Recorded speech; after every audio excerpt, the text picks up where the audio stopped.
Atë ka ndodhur ndonjëherë me thonë po, edhe kur mendja jote ka thonë jo. Me u marrë me punë shtesë, me dalë kur s'dën, me ndihmu dikujt kur je vet i lodhur. Kjo sjellje njihet si people pleasing edhe nuk ka të bëjë me sjellje të mirë, por shpesh me mungesë të kufive emocional edhe frikë nga refuzimi.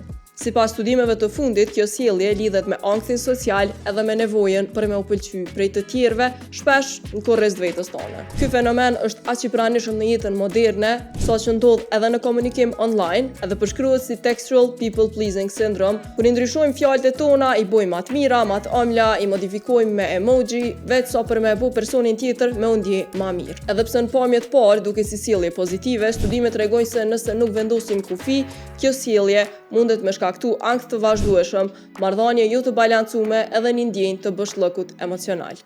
Aftësia me thonë jo nuk është egoizëm, është veç kujdes për veten. Edhe mos harro se çdo punë ndaj dikujt tjetër është jo ndaj vetes, nëse nuk është vendim i vetëdijshëm. Për më shumë video si kjo, bëja subscribe Urbanit në YouTube edhe në krejt platforma të tjera.